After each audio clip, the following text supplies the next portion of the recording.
C'est une absence, source tarie. Après tant de mots pour dire l'ivresse de vie, besoin d'une pause, une sorte d'évasion en somme. Stop! Cri du cœur. Le 10 heures voulait seulement l'oubli d'un moment perdu, route instable, GPS en panne, le rien, noir, néant. Et quoi? N'est-ce pas le droit qu'a chaque homme de ne plus avoir d'avis, poisson rouge dans son bocal, à l'échelle d'une planète? Pourtant, son corps lui rappelle ce besoin impérieux d'exister sur papier glacé.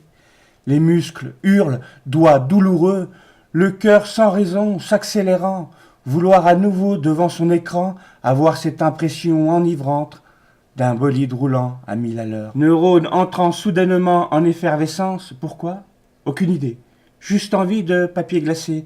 Alors comme par magie, les lettres, mots, phrases s'enchaînent. Esclave d'un nouveau genre. Pourtant, dans la douce chaleur d'un soir solitaire, l'homme banal n'a pas d'idée nouvelle. Aucun trait de génie. Bip bip. La personne que vous demandez est partie sur une autre planète. Désolé. Pas un surhomme. Que voulez-vous? Mes tempes me font mal. Crâne prêt à exploser. Accouchement difficile. Le bébé se présente par le siège. Faudra être courageux. Accouchement pas vraiment sans douleur. Casque vissé sur mes oreilles, Diana Krall. Quelques notes de piano. Courage, semble-t-elle me dire. Courage, ami créateur d'instants fragiles. Faisons un bout de chemin ensemble. Problème. L'amant n'est pas vraiment fidèle. Il zappe. Voilà Clapton qui, au son d'une guitare sèche, s'exprime avec grandiloquence. Provocatrice. Oui, ma pensée est stérile, et alors? Colère de l'être vulnérable, caché derrière ses doigts d'or. En tout cas, le croit-il. Vaniteux en secret. Et quoi? N'ai-je aucun droit à quelques défauts? La perfection, pas vraiment mon credo.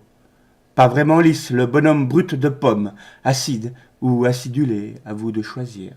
Peut-être même aurez-vous déjà cessé d'écouter ce tas de fatras indigeste. Le docteur des mots vous recommande Alka-Seltzer, excellent après les soirs de fête. Regard figé sur mon clavier, les lettres désordonnées ne révèlent pas leur mystère. Devant l'immeuble de l'imaginaire, la porte reste close. Le digicode me nargue. Il sait que les chiffres magiques m'échappent. Tête basse, regard figé derrière ma fenêtre. Même ce putain de temps pleure sur mon incapacité à rêver. Près de moi, mon fidèle compagnon à quatre pattes. Quoi qu'il arrive, je suis là, semble-t-il me dire. La musique calme mon désarroi, me fait divaguer dans d'autres contrées, où il n'y a pas de papier glacé, pas besoin de dire, se contredire, dans cette féerie où le temps n'a pas d'horloge. Même le curseur clignote moins vite, il a pitié de moi, ne veut pas aujourd'hui faire preuve d'impatience, pourtant l'urgence est là. Sur l'étagère près de moi, tout un tas de livres, des histoires par centaines, presque envie d'absorber à cet instant précis les folles aventures romanesques de tous ces héros fictifs, être, l'être, tout simplement.